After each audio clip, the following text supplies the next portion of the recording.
tuve que atender integrantes nuevos. Normalmente el curso tiene 25 alumnos y la verdad siempre hemos llenado los cupos, pero tampoco nunca me han solicitado cupos adicionales, y este año ya nos han solicitado 2 cupos adicionales, más 2 oyentes, más 3 oyentes, así que está creciendo el curso, lo que me alegro bastante al respecto. Así que bueno, eso, me quería disculpar por el atraso, justamente estaba atendiendo a estos nuevos integrantes, y para los que sean los nuevos integrantes, no sé si ya me están oyendo, no logré integrarlos en un curso todavía, probablemente estoy haciendo algo mal, así que ojalá ya más rato poder formalizarlos en un curso, para que tengan acceso a cursos y yo los pueda, y yo no les tenga que mandar el link de esta videoconferencia. Ya, dicho eso, pasemos a las diapositivas.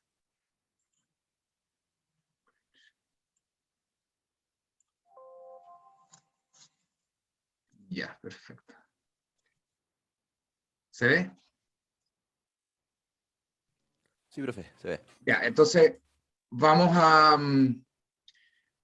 habíamos terminado la vez pasada con el primer módulo, pero la última parte la hicimos a la rápida, así que quería retomar esta diapositiva, que un poco para reforzar la idea de la clase pasada, y que básicamente es que, bueno, las normas en general, y en particular la nuestra, de alguna forma la filosofía de diseño permite daños, pero sí, evitando el colapso, para sismos de gran magnitud. Y de nuevo, dijimos que, bueno, esto del sismo de gran magnitud es algo que no es no una definición cerrada, es discutible.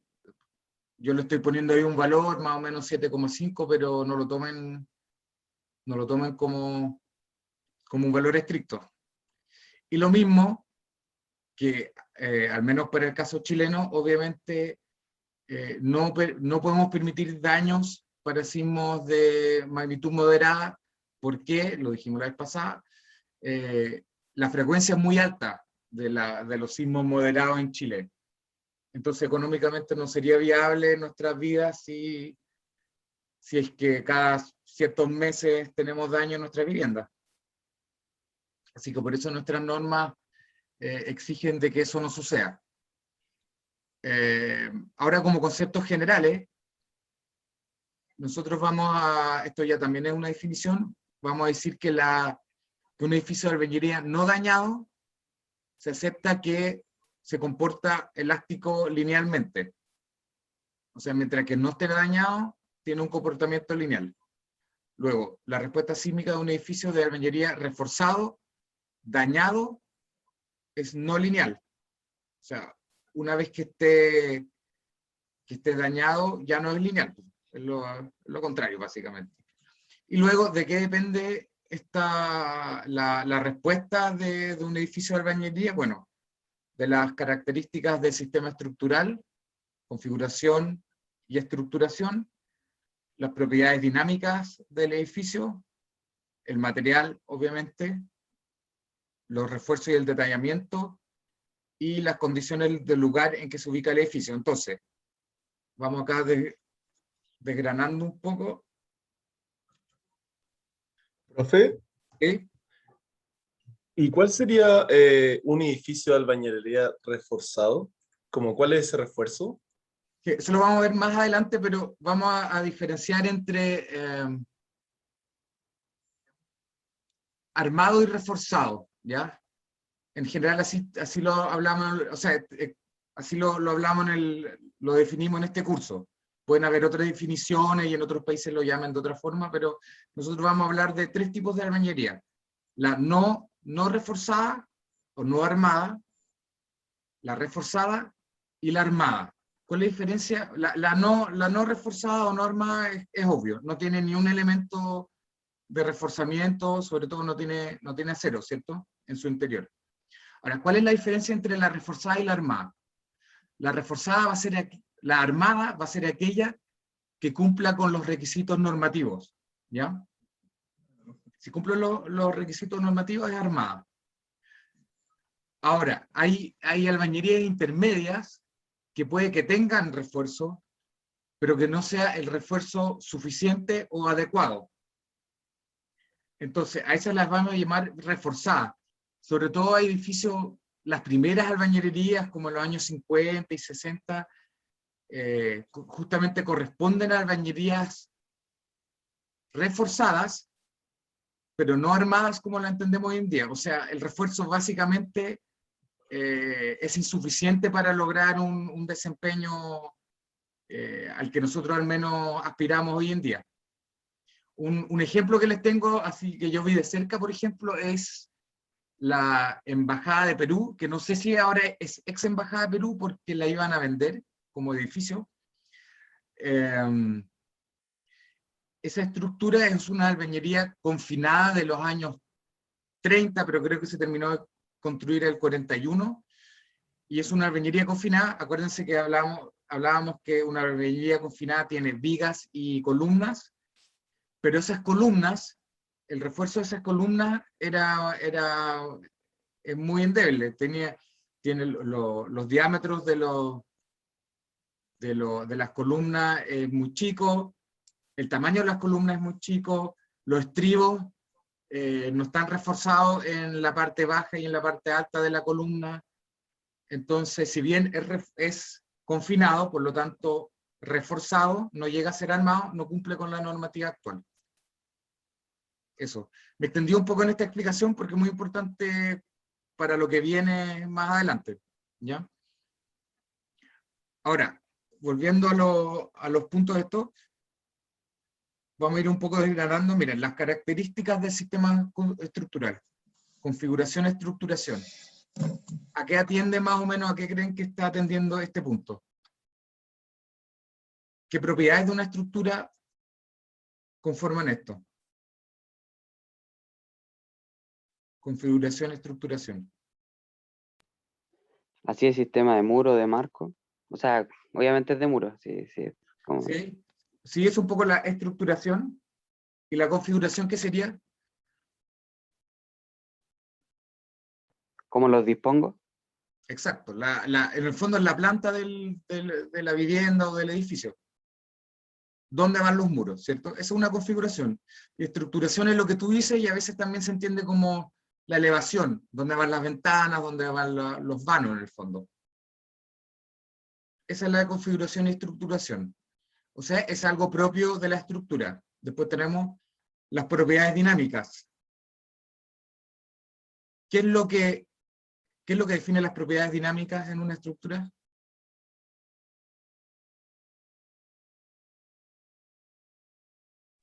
Los periodos, los modos. Bien, ya. ¿Y qué es lo que define los periodos y los modos? Esas son básicamente las propiedades dinámicas. ¿Pero qué lo definen? La rigidez. Exacto. ¿Y qué define la rigidez? El material. Sí, el material, pero algo más. La inercia. Exacto, la geometría. Entonces, vamos viendo que nuevamente estos van ligados, ¿se fijan? Propiedades dinámicas también dependen, lo que estamos hablando acá, el material y la configuración. Y la configuración, la planta, es la que en el fondo nos lleva a plantear cuál es el tamaño de los elementos y dónde se ubican, y cómo estos interactúan entre ellos. Y por otro lado, el material nos da la densidad, ¿cierto? Y por tanto, la masa. Todos estos tres puntos, de alguna forma, trabajan en conjunto para definir las propiedades dinámicas. Ahora, también dice el material del cual está construido. Aparte de la masa, ¿qué más depende en la respuesta el material? ¿Qué más es lo que nos impone?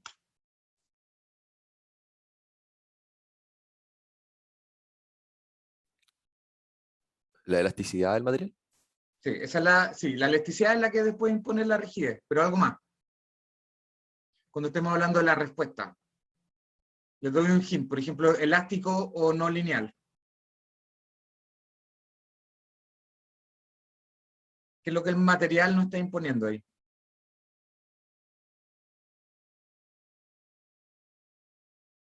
La resistencia, ¿cierto? Ya sea al corte o a la compresión.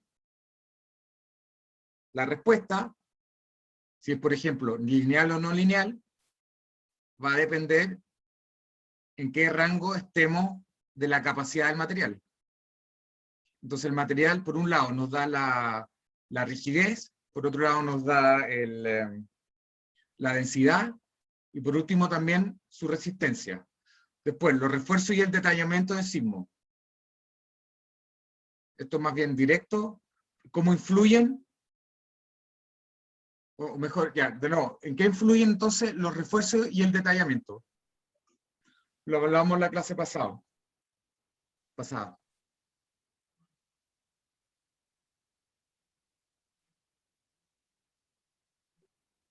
¿Controla los modos de falla?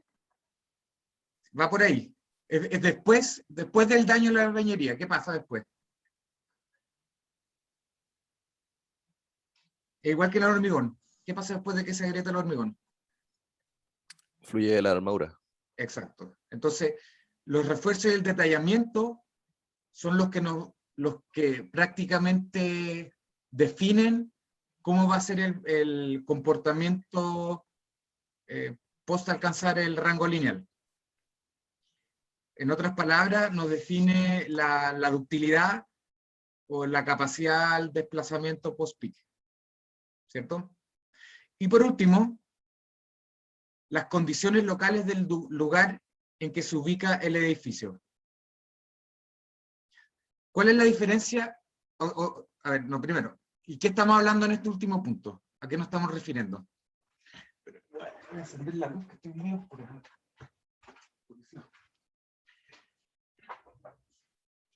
¿Qué es lo que define el último punto?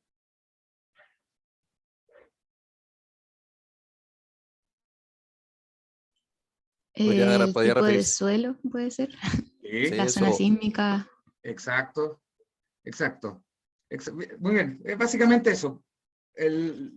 La capacidad del suelo, por un lado, y por otro lado, en el caso chileno, sobre todo, las condiciones, o sea, los sismos. Ahora, ¿cuál es la diferencia entre este último punto y los anteriores?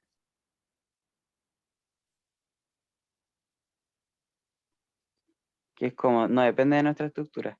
O sea, Exactamente, claro, muy bien.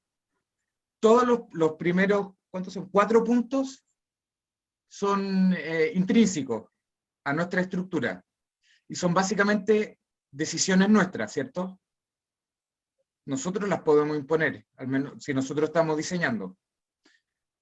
En cambio, la última son condiciones externas, que obviamente también repercuten en nuestro diseño, pero que nosotros no controlamos.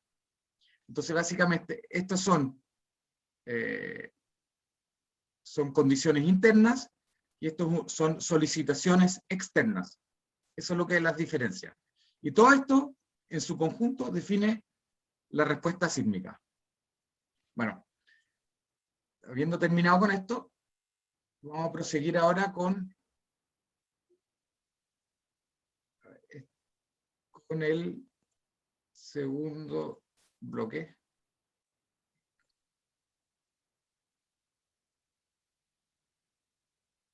Ya. Entonces ahora vamos a empezar ya con el segundo módulo, que se llama diseño estructural, que si bien aplica a los edificios de albañilería, obviamente no es más general que solo eso. Es más bien la filosofía de diseño del que voy a hablar y es aplicable también a otras estructuras en general.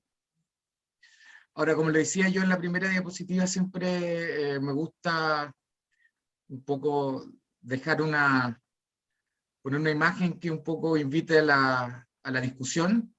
En este caso, ustedes ven una albañilería, está fisurada y que está traspasando una casa, y lo que yo les quiero ahí graficar un poco es que ustedes en un futuro muy cercano van a ser ingenieros, y el diseño de ustedes va a repercutir en el bien, puede que repercuta en el bien de, por ejemplo, una familia que les compró una casa, y yo los quiero concientizar un poco de ello, porque para la mayoría de las familias la inversión de una casa es la inversión de toda una vida. Detrás de esa inversión está el esfuerzo de décadas. Entonces, siempre, por muy simple que sea una vivienda, y por muy bajo coste que tenga, yo los quiero invitar a que siempre se preocupen a que sea hecha con la mayor diligencia posible, ya que siempre habrá una familia detrás que va a depender de ella. Si queda muy deteriorada post-sismo, esta familia podría perder sus bienes. Eso, entonces, de acá nace también la importancia del diseño estructural. Entonces, ¿cuál es el objetivo? Lograr un buen desempeño, entre paréntesis comportamiento, de la estructura de un edificio de acuerdo a su función o uso. Es una de las definiciones que podríamos dar para el diseño estructural. El diseño por desempeño es una técnica de diseño internacional basada en el estado del arte de la ingeniería estructural. A diferencia del diseño tradicional, el diseño por desempeño evalúa explícitamente el desempeño de una estructura a través de técnicas no lineales.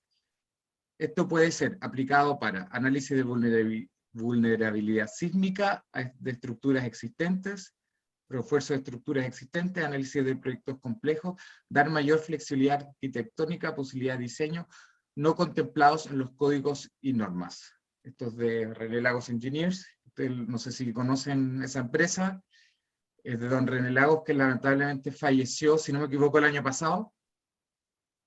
Ahora con lo de la pandemia no me acuerdo ya si fue el año pasado o antepasado. Bueno, a lo que voy acá es también que lo que yo le voy a enseñar acá es el diseño estructural. Se me perdió acá el puntero. El tradicional.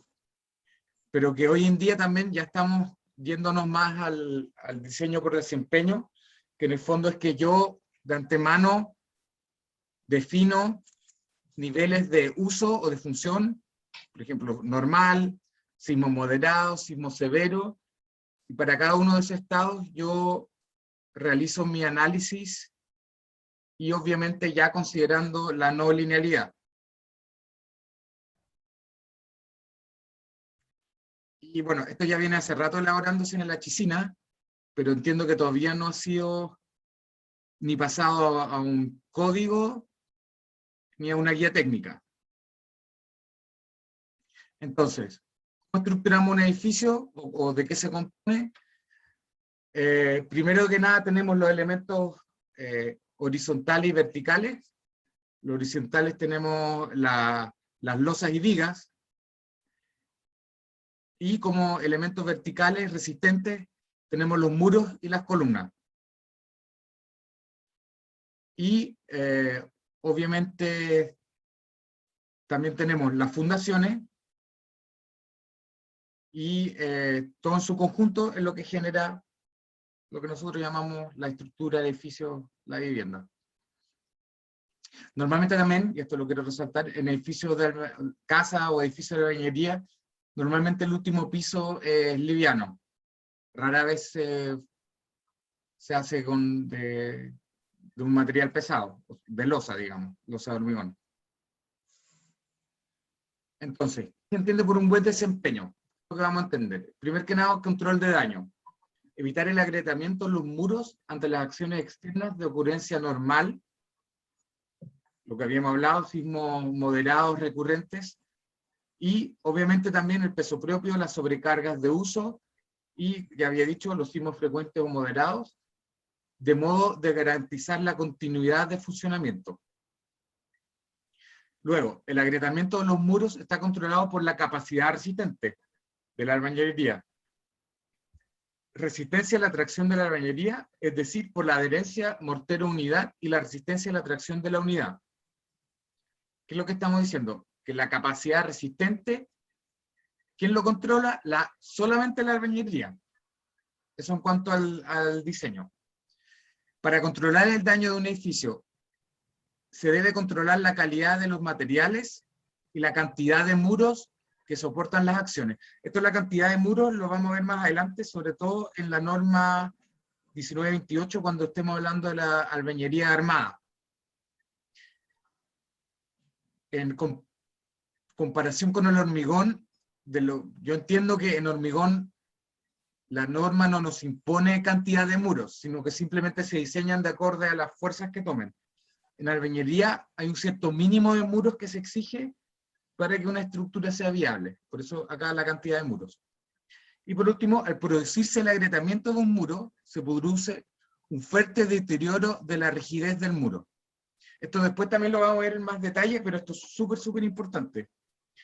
El tema con la albañilería, y esto yo creo que es verdad para todos los materiales frágiles, también para el hormigón, una vez que se produce un agrietamiento fuerte, también baja mucho la rigidez. ¿Y qué pasa cuando baja la rigidez en un sismo?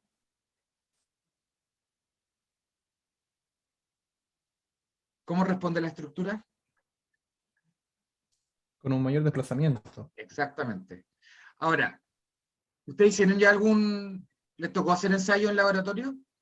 ¿En alguno? No. ¿Ninguno? En hormigón 1. ¿Ah? ¿Les tocó uno? En hormigón 1.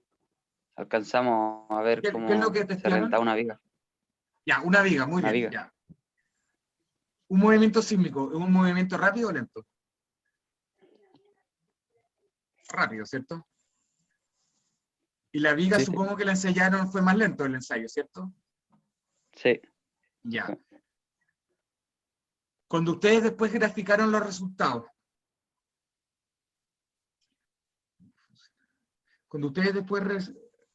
graficaron los resultados, disculpe, ¿por qué no me funciona la viga? ¿Qué es lo que graficaron?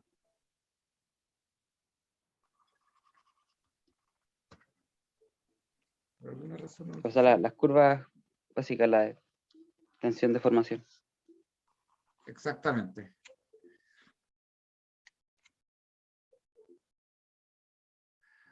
Estoy tratando de hacer funcionar el lápiz. A ver si ahora quiere. Ya voy a tener que hacerlo con el mouse nomás. El mouse es más difícil dibujar. Exacto.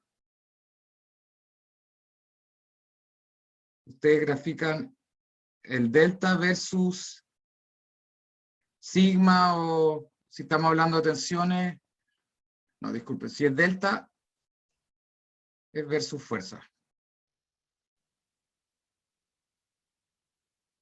Y les va a dar algo así, a rango lineal y luego se degrada, ¿cierto? Entonces, si se fijan, el comportamiento y lo que resiste, nosotros diseñamos con fuerza, ¿ya? Pero en verdad, el comportamiento está más bien controlado por el desplazamiento. El cuánto se desplaza nos indica si ya estamos pasando la parte lineal o no. No al revés, no es la fuerza, es el desplazamiento. Entonces, ¿qué pasa? Si una vez que ya tengamos agrietamiento, se produce un fuerte deterioro. Y si se produce un fuerte deterioro, vamos a incrementar los desplazamientos. Y por lo tanto, vamos a acelerar el degradamiento de la estructura. ¿Se entiende? Una vez que nosotros pasamos este delta elástico, se produce un deterioro de la rigidez. La rigidez. Esta es la rigidez inicial, ¿cierto? La elástica. Y después esta rigidez ya no la recuperamos. Por ende, en el próximo ciclo, con la misma fuerza, nos vamos a desplazar mucho más, generando más daño aún. ¿Entendió, cierto? Sí, profe. Luego, ¿qué más? Se entiende por un buen desempeño. Evitar el colapso. Evitar el colapso parcial o total de la estructura ante la acción de acciones eventuales de carácter extremo. Ya lo hemos hablado, son menos frecuentes en todo caso. Con ello se protege la integridad física de sus ocupantes. Ahora, esto la verdad es lo...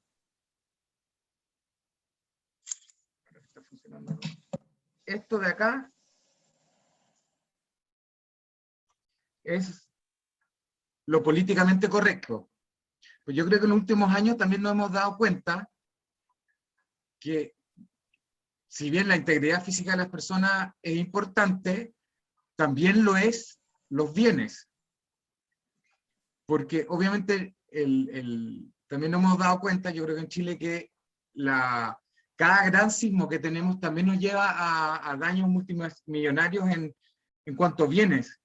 Y sobre todo si pensamos, por ejemplo, hospitales. En Chile ya hemos llegado muy lejos en lo que es la resistencia y el buen comportamiento de las estructuras post-sismo, pero nos falta mucho todavía en cuanto a lo que está al interior de los edificios. Entonces yo creo que no solo es sus ocupantes, sino que también los bienes, al menos los de valor. Por ejemplo, llámese hospitales, museos, etc. Esta posibilidad se logra con los refuerzos, en el caso de la ingeniería, barras de acero y elementos de confinamiento, o con una alta densidad de muros, gran resistencia cuando no se usan refuerzos. Por ejemplo, edificios patrimoniales. Usted, por ejemplo, alta densidad de muros. ¿Han visto el espesor? Normalmente cuando hacemos el curso en la S02, en el hall sur de la entrada a Bochef, ¿ustedes se han fijado el espesor de muros que esos edificios tienen? Normalmente cuando hacemos la clase allá se los puedo mostrar, ahora bueno, se lo tendrán que imaginar. Pero han calculado más o menos cuál es el espesor de muro de Bochef, del edificio principal. A ver, échenle.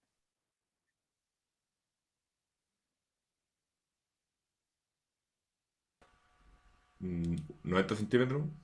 ¿Cuánto? ¿90 centímetros? Sí, yo creo que más incluso, tiene como 1,20, al menos abajo, en la S02. Entonces, una forma de construir de forma segura es optimizando los materiales y reforzando. La otra es como se hacía a la antigua, y como son los edificios patrimoniales, que no tenían refuerzo, y en cambio, o ya que no tienen refuerzo, simplemente la única forma de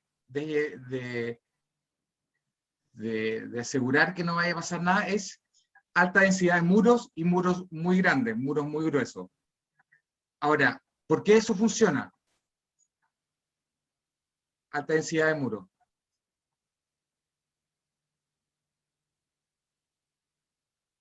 ¿Por qué podemos también construir sin refuerzo? Si siempre nos ha enseñado que si hay una atracción y viene el sismo, entonces hay fisuras, y si hay fisuras podemos llegar al colapso.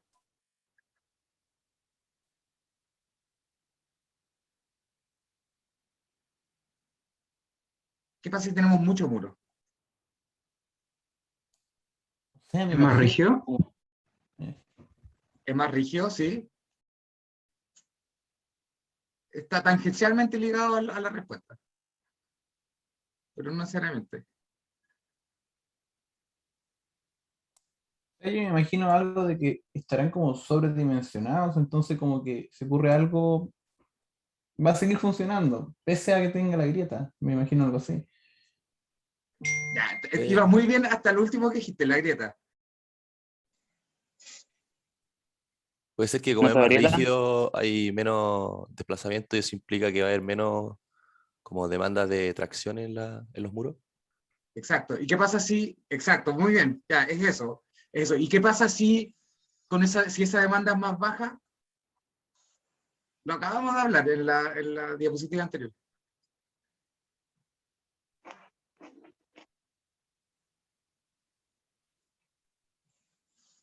Trabajan, bien, yo se lo voy a contestar, pero está bien, porque es justamente eso.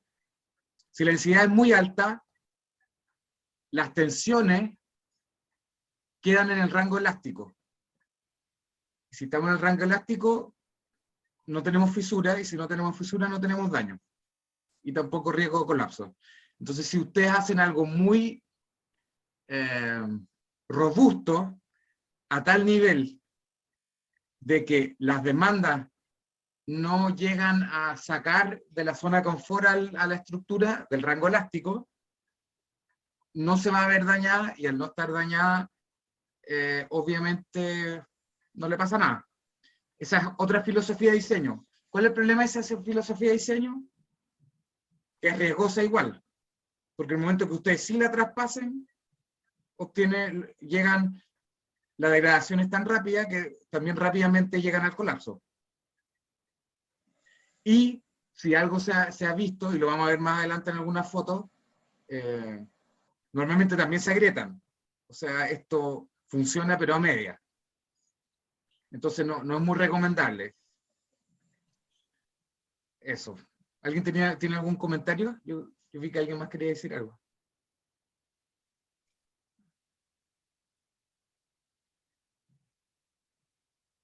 Ya, después, la cuantía, la ubicación y el detallamiento de los refuerzos es fundamental.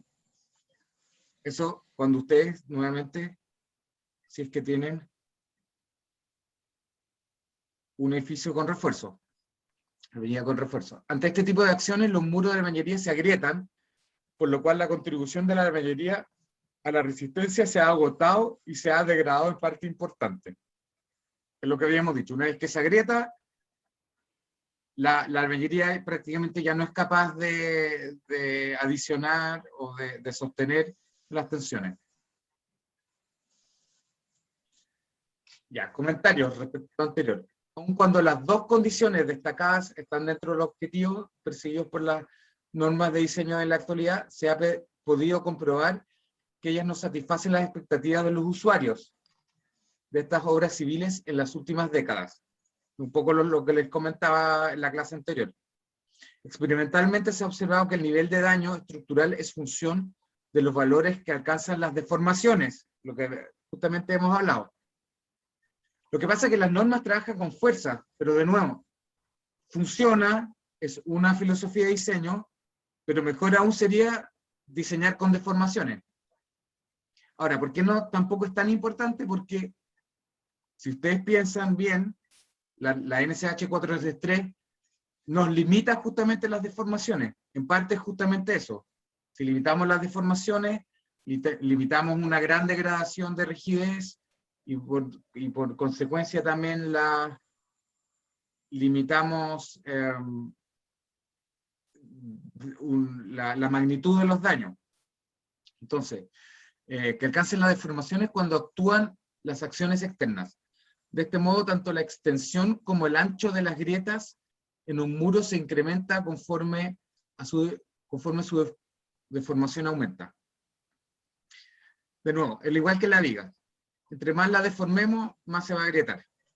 Por lo anterior, en el futuro los procedimientos de diseño deberán controlar las deformaciones. Bueno, la NSH 433 lo hace, para garantizar un determinado nivel de daño de la estructura, de sus contenidos y terminaciones, lo cual dependerá del nivel de desempeño que demanda su función. En el caso de los edificios de albañilería de uso habitacional, el nivel de deformación deberá establecerse de modo de que se evite el colapso parcial de los muros y que la recuperación después que ocurra un sismo severo sea económicamente viable. Ahora, esto, de nuevo, estos son comentarios generales. Si nos vamos al caso particular de Chile, en Chile la NCH 433 controla justamente las deformaciones máximas de entrepiso, que son 2% o 0,2%. ¿Alguien me puede corregir? Ya ni me acuerdo. 2% creo que. No. 2 por 1000. Es un 2 por 1000, ¿cierto?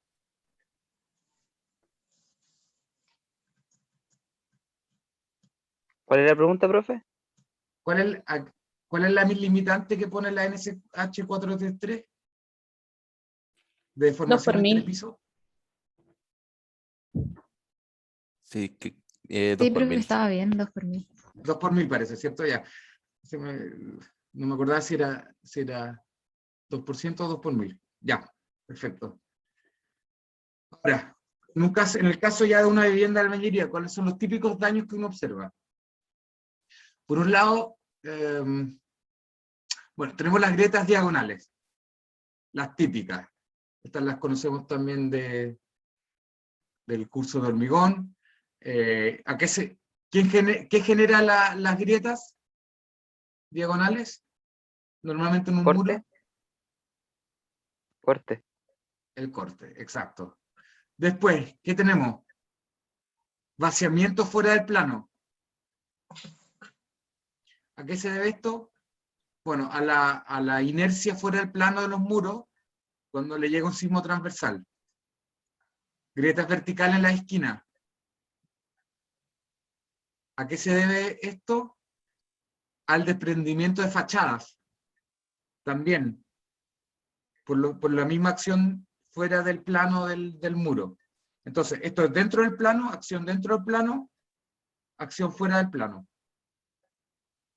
Después, quiebre de esquina, muy típico en estructuras de albañilería.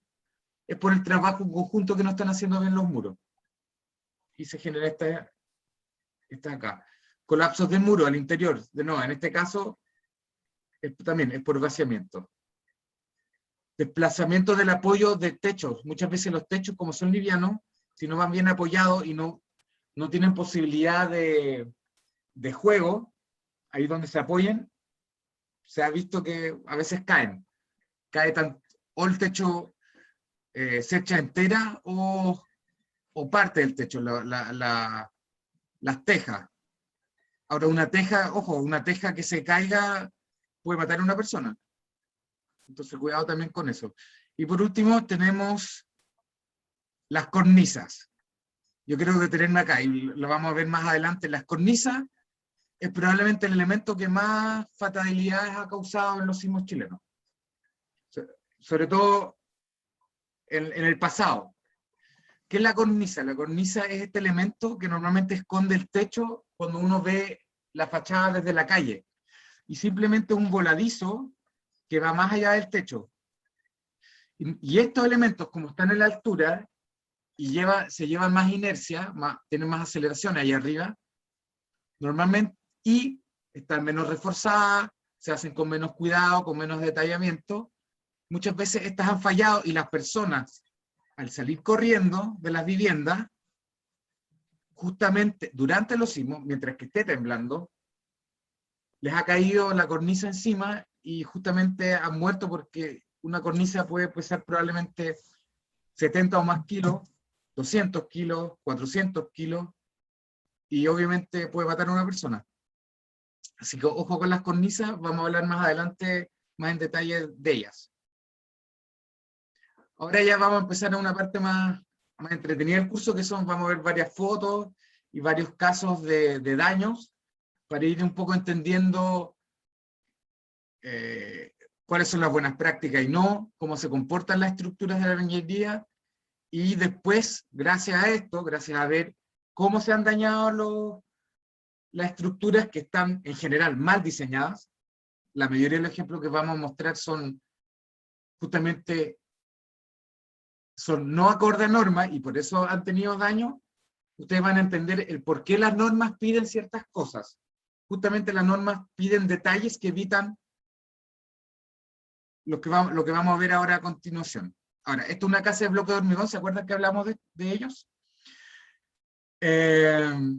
Acá vemos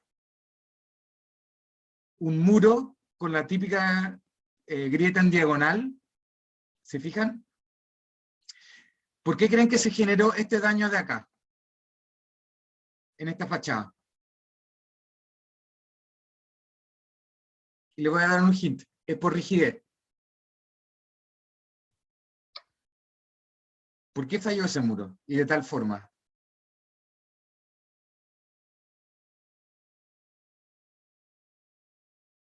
Porque tiene un ancho muy pequeño.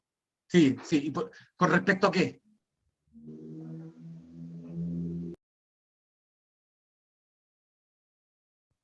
Con respecto al muro que hay encima. Exactamente.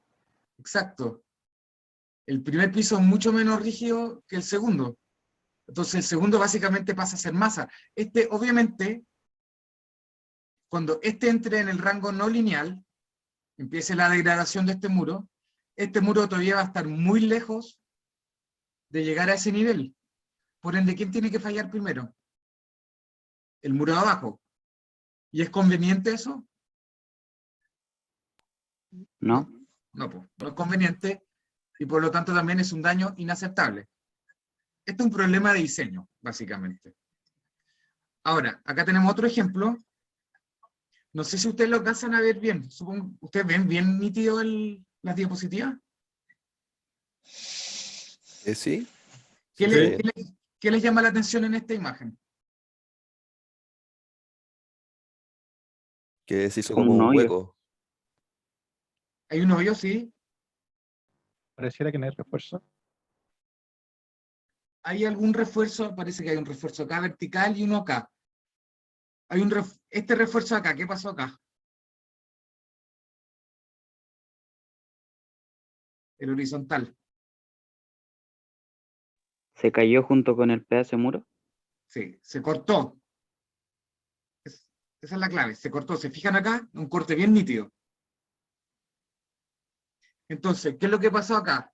A ver si alguien se atreve con un diagnóstico. Hagamos ingeniería forense.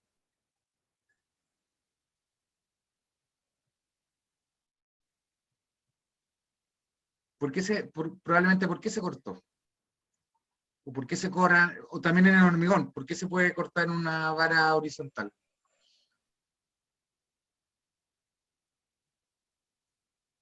Puede ser porque el estribo es muy pequeño o están mal Sí, amarrados. exacto. Va por ahí. Depende un poco, en el fondo, de la cuantía. Si se fijan, ¿dónde va el siguiente estribo? No lo vemos. Y acá No se ve. tenemos bastante separación. Entonces es probable que a esta altura no tenía suficiente cuantía horizontal.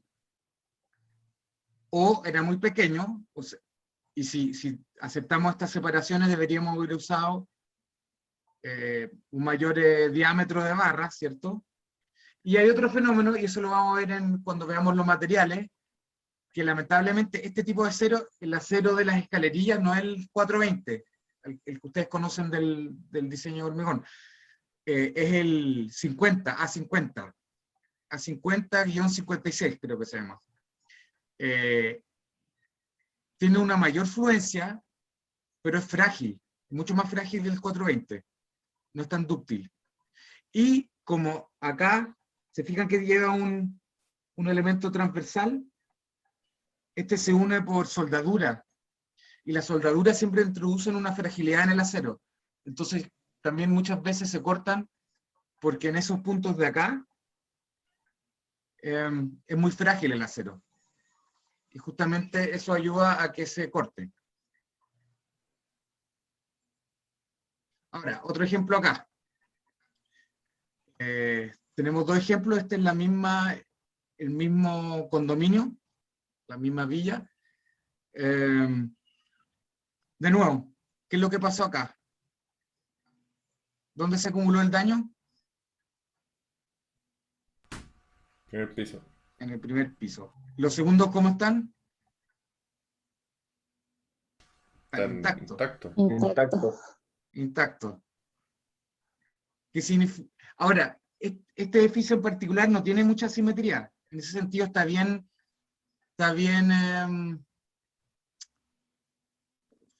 o sea, no tiene anomalías, por lo tanto, debería estar bien diseñado.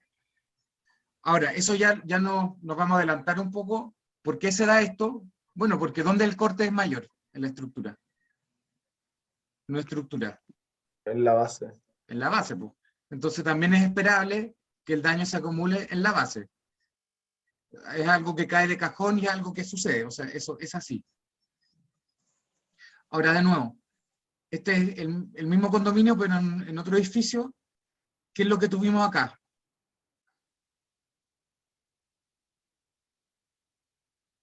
Según los daños, ¿qué tipo de daños tenemos acá? Según los que hablamos anteriormente.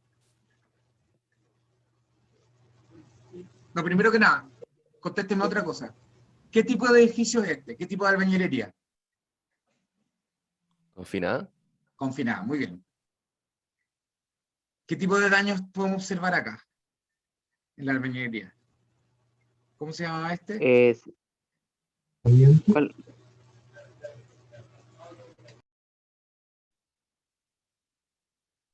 Al lado de la columna se ve, al lado de la columna se ve como falla por pandeo del refuerzo longitudinal. Ya, si te estás adelantando, sí, está bien. Acá vemos que falló una columna.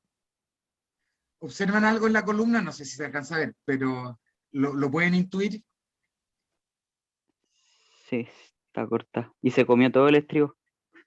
Sí, yo diría que va por ahí. Yo diría que la separación de estribo no era la adecuada, porque no se ven. En una columna deberían de estar más tupidos. Entonces, ¿esto qué es? Una falla de diseño. Una falla, o también lo que a mí me gusta más llamarlo de detallamiento. Ahí van a ver, en la albañilería el detallamiento es clave. Si falla el detallamiento, falla la estructura. Y acá falla el detallamiento porque no tenemos los estribos. O si es que existen, que yo no los veo, por acá parece que hay un estribo, pero el siguiente no lo veo. Entonces están muy separados. Y este daño es el que nosotros llamábamos de vaciamiento. Ahora, ¿por qué se vació? Probablemente, acá de nuevo, probablemente acá hay un mal detallamiento entre la conexión viga-columna. ¿Se fijan? La columna falló, se desvió un poco de su eje, por lo tanto generó esta fisura de acá, y el muro, este muro de acá, perdió su apoyo en este pilar, ¿cierto? Y al perder el apoyo, bueno, con la inercia fuera del plano, se volcó hacia afuera, vaciamiento hacia afuera del muro. Ahora, hay algo curioso, y se los adelanto, y se ve en los sismos, es curioso, no sé si es lógico, tiene cierta lógica, pero siempre los muros se vacían hacia afuera. Rara vez se ve que un muro se vacía hacia adentro. ¿Por qué? Bueno, probablemente porque a veces hay muros por dentro, a veces hay cosas. En general siempre se vacían hacia afuera.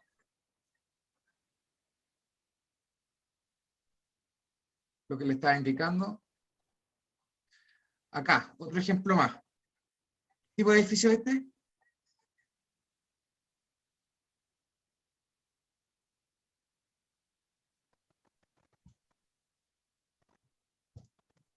¿También es confinado? También es confinado, bien. ¿Cómo lo podemos reconocer? Porque acá vemos las columnas, aunque estén pintadas del mismo color. Acá tenemos viga, columna, confinado. Ahora, acá tenemos una falla. A ver, déjenme ver. Bueno, eso ya lo vimos, de nuevo la cornisa. Y acá vemos unas grietas, las voy a pintar con azul.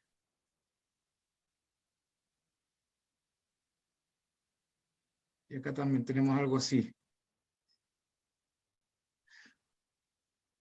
¿Qué tipo de daño es este? ¿Qué provocó ese daño? ¿Qué se imaginan?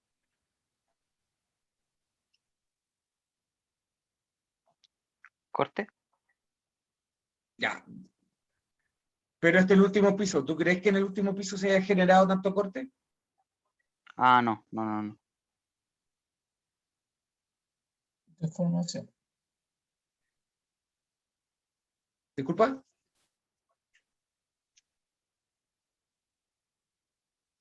Deformación parece, ¿no?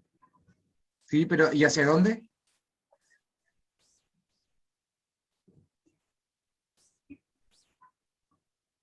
Lateral, ¿o no? Fuera del plano, sí, lateral. Como este es el último piso, también fuera del plano también forma una X, porque como es más rígido en los apoyos, ¿se acuerdan cuando ustedes diseñaban losas en hormigón? Estos parecidos. ¿Se fijan? La grieta también va a formar una X, pero es por querer salirse fuera del plano, forma estos triángulos. Entonces estas X no son de corte, estas son de...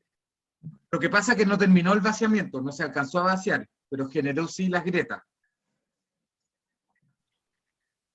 Entonces sigamos. No quería adelantarles eso, ya. Acá de nuevo, tenemos... Perdón, profe. ¿Qué pasó? ¿Qué? ¿No se podría explicar de nuevo eso? Que no... Ya, esto... Voy a usar el lápiz de nuevo. A ver, ojalá que funcione. Sí, ahí está.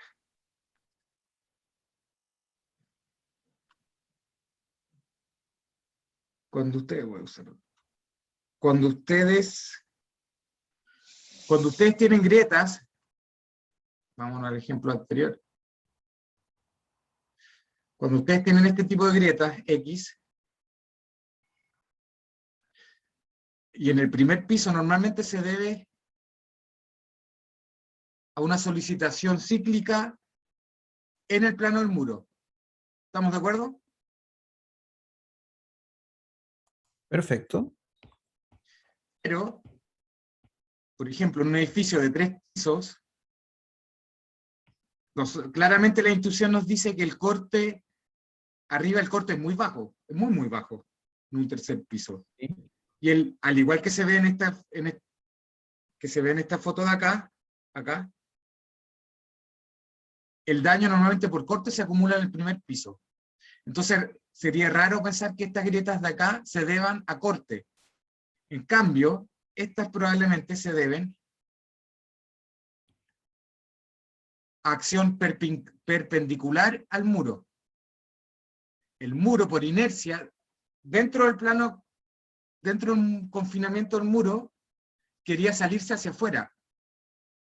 Y por ende, para poder vaciarse hacia afuera, tenés que generar primero estas grietas de acá. Y las cuales quedaron marcadas, pero no llegó, o el sismo no fue lo suficientemente largo, o no fue lo suficientemente intenso para provocar el volcamiento. Fue una cosa de suerte también, porque estaba listo para vaciarse. ¿Se entendió ahora? Sí, perfecto, pero ¿por qué se produciría como ese esfuerzo diagonal? ¿Por el sismo igual o...? Sí, porque las inercias viajan también hacia arriba. Arriba también tenemos movimientos inerciales. Claro. Y que mueven, esto es como una falla local. Es como lo que diferencia un poco arriba, ustedes se van a encontrar con más fallas locales, porque si se fijan, bueno, tampoco ayudó este daño de acá. Este daño no lo sé explicar, probablemente un problema de detallamiento. De nuevo, cuando ustedes ven daño en la albañilería, sobre todo en elementos de confinamiento, si ustedes se acercan van a ver que hay un problema. O el largo desarrollo no fue suficiente, o faltan fierros, faltan estribos, pero siempre es lo mismo. Es porque falta algo, o estuvo mal detallado. Y en los pisos de arriba ustedes tienen más inercia. Y esa mayor inercia produce, en el caso de los muros, puede producir vaciamiento. Por eso es que se caen las cornisas. ¿Se acuerdan que yo les hablé de las cornisas? Sí. Es lo mismo.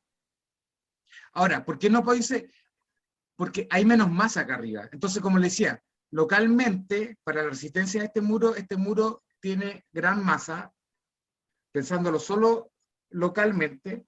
En cambio, cuando estamos hablando de la fachada larga acá, si bien tiene harta masa, no produce tanto corte. El corte acá no es tan grande como en el primer piso. Y otra cosa, ¿Qué pasa si en el primer piso se forma la grieta? ¿Se van a formar grietas más arriba?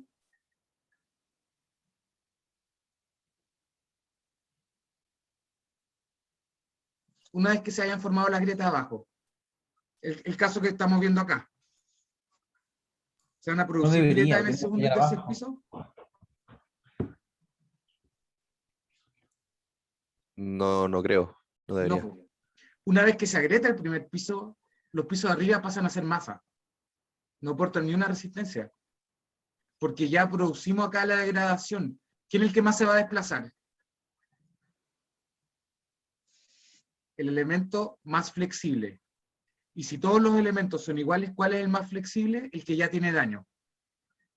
Degradación de rigidez. ¿Se acuerdan que ya nombramos ese término?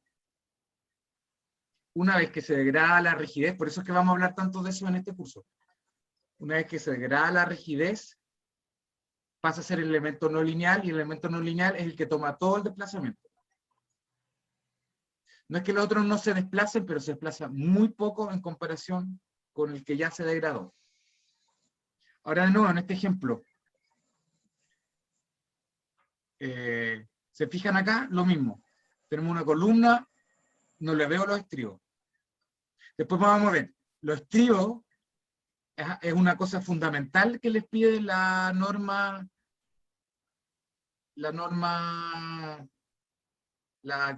disculpen, la 1928, la 2123, la de albañilería confinada. Ahora, vamos a ver otra cosa.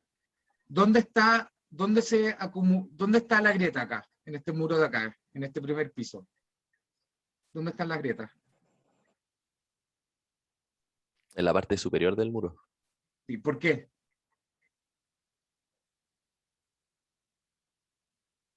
Porque probablemente por las ventanas que hay, se me ¿Sí? ocurre. Ya, ¿qué es lo que producen las ventanas?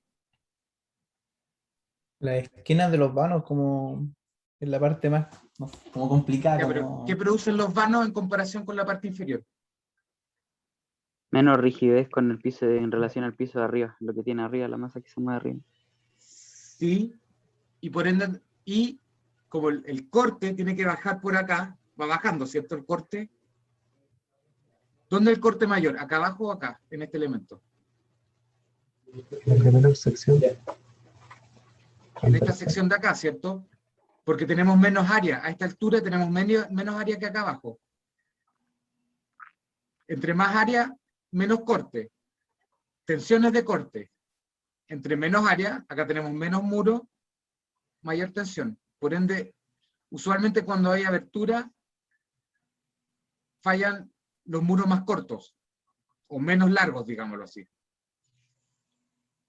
Y más cortos también en altura. Y entre más corto en altura también, más corte toman. Entonces, es como la viga entonces corta, ¿se acuerdan? Disculpa, Javier. No, iba a preguntar ahí que... ¿Esas son las ventanas o no? Estas son ventanas, sí. Esta era una ventana, esta era otra ventana. Ya. Ahora, yo les voy a adelantar algo porque esto tal vez no lo vayan a adivinar, pero esto tiene otro problema. Se fijan que lo que falló en verdad es este pedazo de acá. De hecho, esto ya se perdió, esto es un colapso. Porque este muro ya no toma nada de carga, ¿cierto? Pero ¿por qué se pudo desplazar hacia este lado?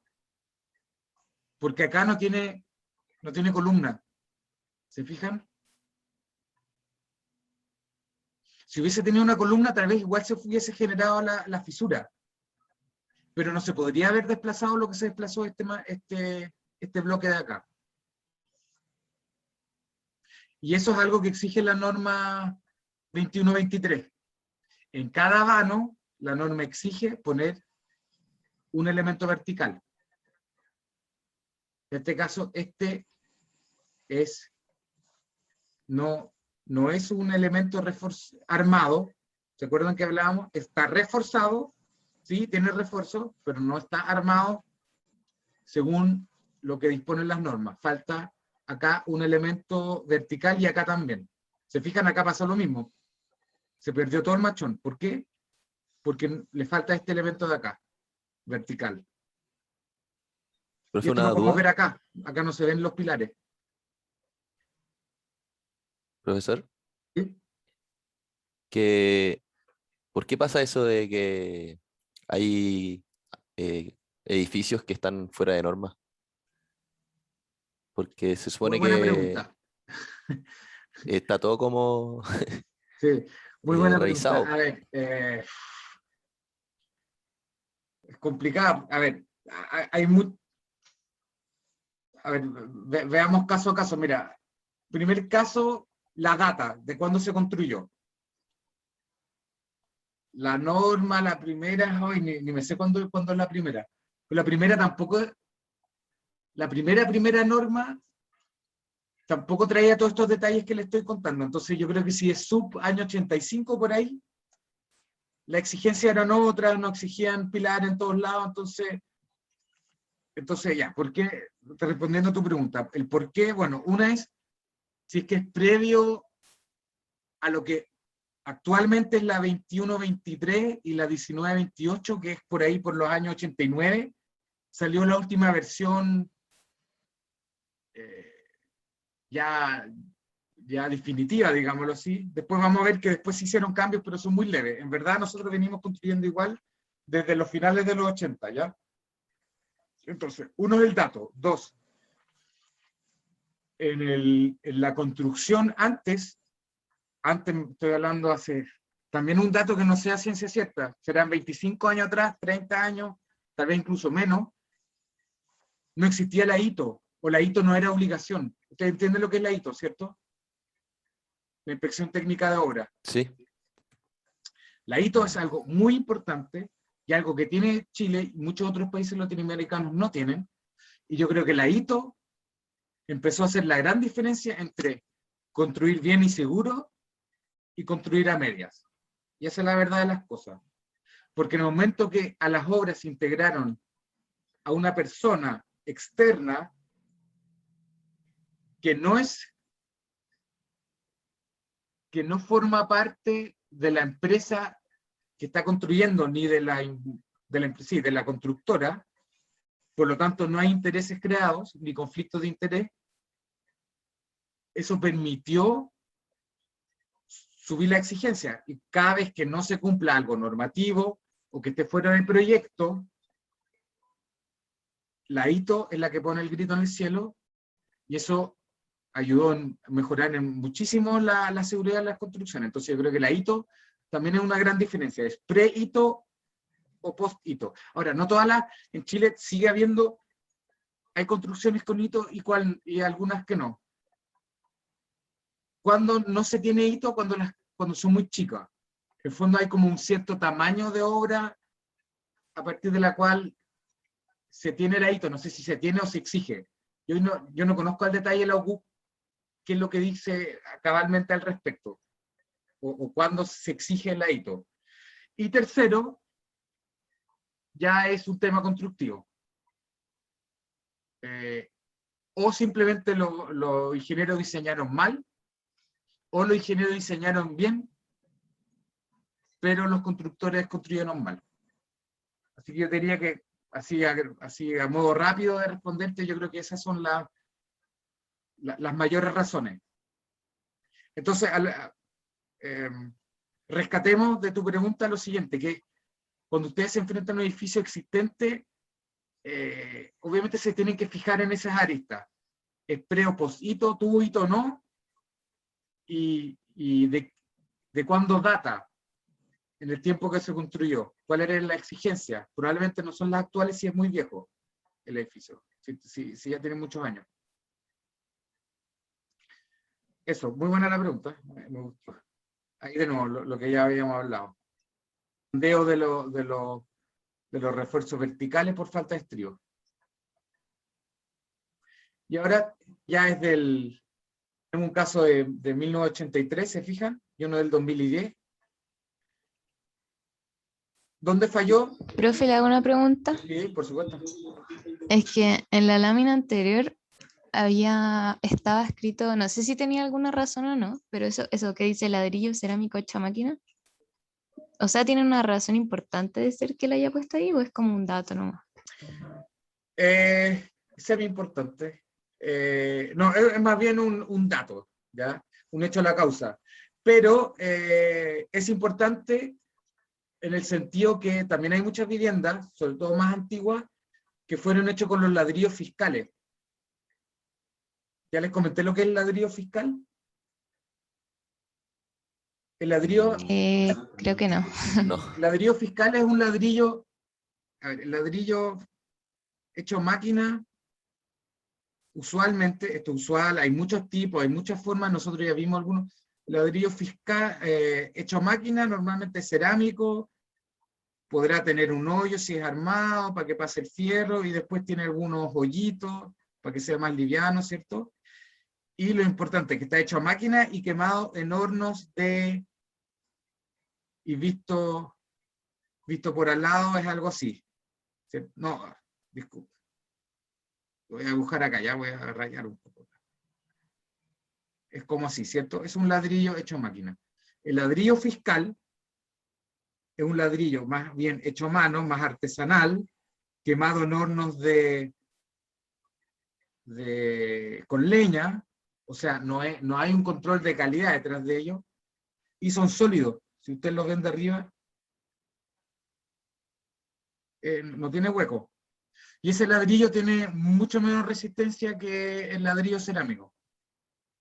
A eso también va un poco el comentario. Que esto es un edificio que está hecho con buenos ladrillos. Que probablemente si fuese con ladrillo fiscal, la historia hubiese sido otra, tal vez más catastrófica.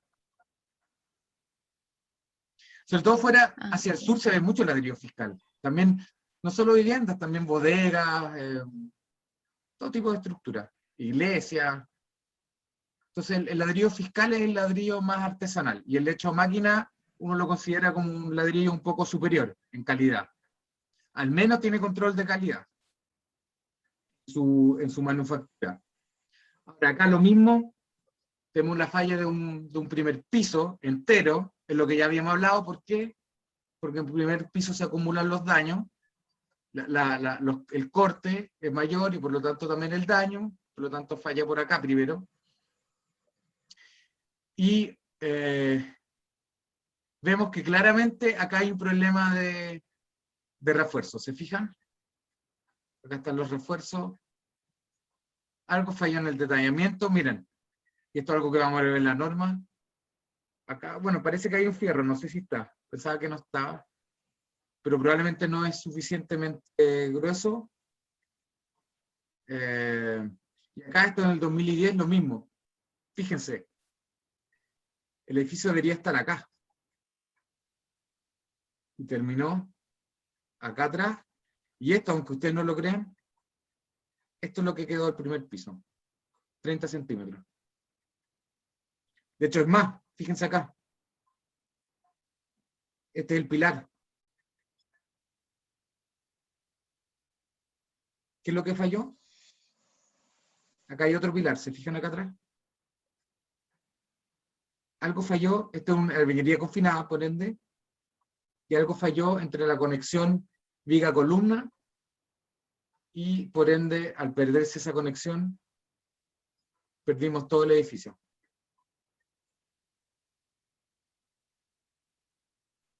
Yo no sé si este accidente tuvo fatalidades. Ah, y lo otro, lo que yo quería rescatar acá. Acá parece que fue un tema, acá faltó cuantía horizontal, claramente. En algún lugar deberíamos de poder ver algún refuerzo horizontal y no se ve. ¿Y tiene columna ese edificio? Ese edificio pareciera que no tiene Está columna. está armado, por ende tiene refuerzo interno. Y este, ya que tiene esta columna acá, es confinado. A veces, ojo, eso también se los quiero rescatar. Bueno, en esta foto yo lo veo bien, tal vez usted no. Acá se nota que hay una columna, se ve, porque acá se ven los ladrillos, ¿ya? El tema de la foto. Pero a veces no se ve de afuera. Si el edificio está estucado, es difícil decir si el edificio es armado o confinado. Es fácil determinarlo cuando tenemos la albañilería a la vista. O sea, vemos las hiladas. Están marcadas. Pero si está estucado, no siempre lo vamos a poder determinar a priori. Lo otro que les quiero rescatar es la típica vivienda social chilena, en la cual, si se fijan, son estos bloques, y la escalera normalmente siempre es exterior. Esto es muy típico, y es metálica.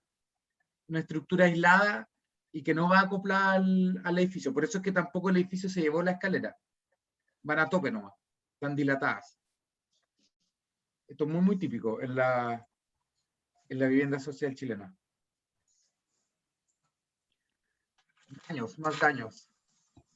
Tenemos Alto Hospicio, terremoto de Iquique del 2014, que fue considerable, 8,2. Acá de nuevo, viviendas de bloques de hormigón, y la gente tuvo que desalojar sus casas justamente por los daños que se produjeron.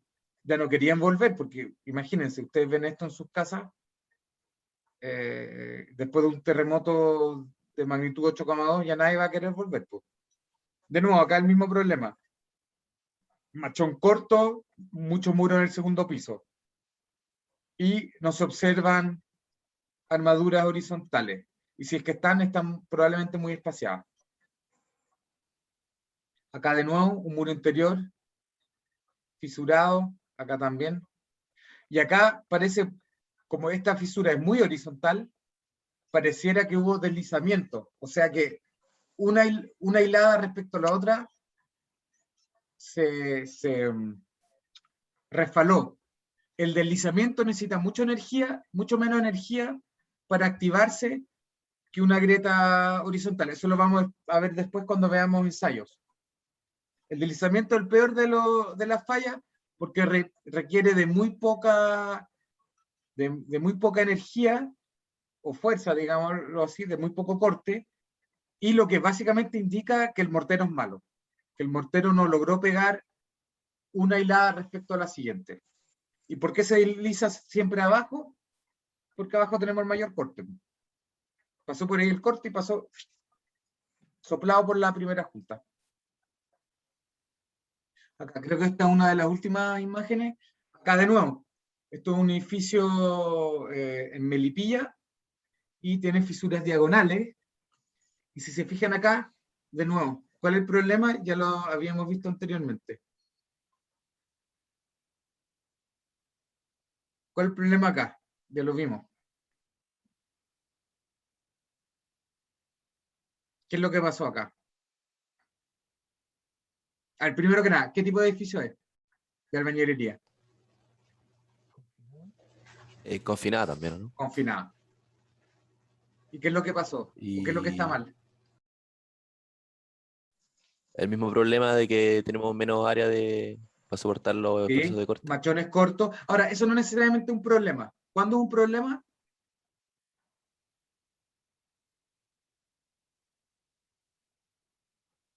¿Qué es lo que falta? Si tuviese Columna, según ¿no? norma. Columna entre vanos. Exacto. Falta una columna acá. Uy. Ay, está fallando el pulso.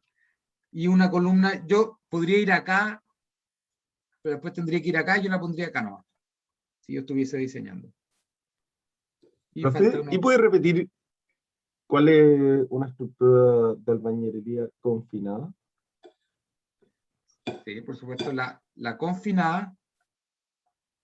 Acá falta una columna. La confinada es la estructura que tiene elementos verticales, pilares de hormigón y vigas. O sea, tenemos marcos de hormigón y relleno de albañilería, ¿ya? Eso es una albañilería confinada. Y la armada es aquella que no tiene elementos de confinamiento, o sea, no tiene pilares, y el refuerzo va al interior de los muros, los verticales y los horizontales.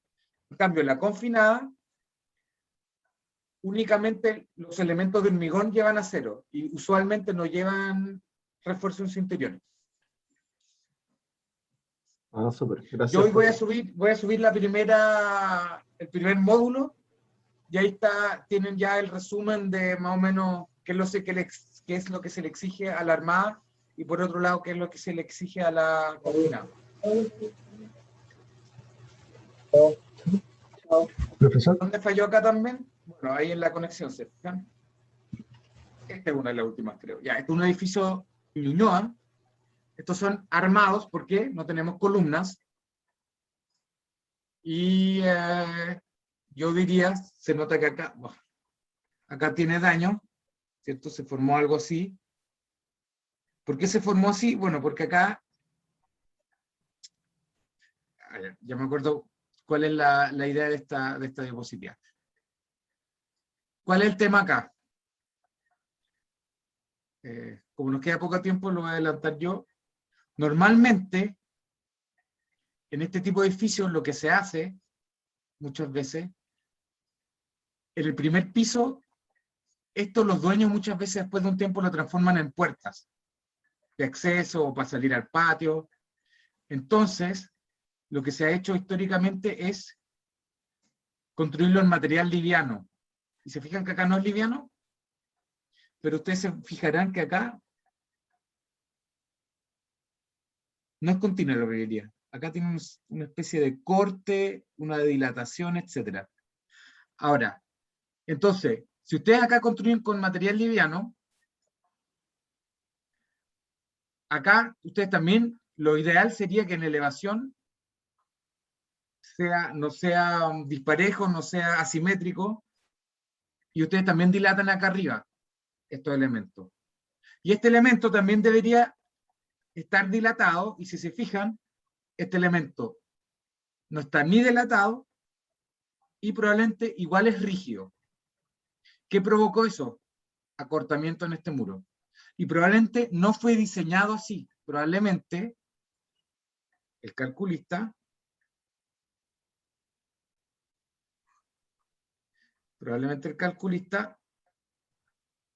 consideró esto como muro,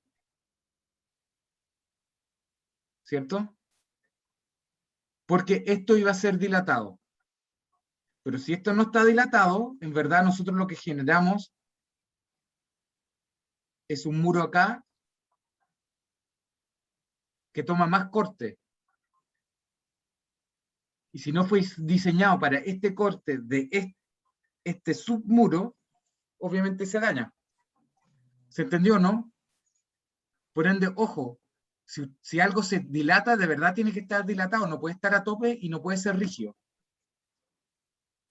Y no ayuda que acá arriba tampoco se haya dejado, claramente esta dilatación no es suficiente. Si bien son elementos que no forman parte del muro, son elementos rígidos y están a tope. Por lo tanto, acá también estamos generando muros cortos. ¿Se fijan?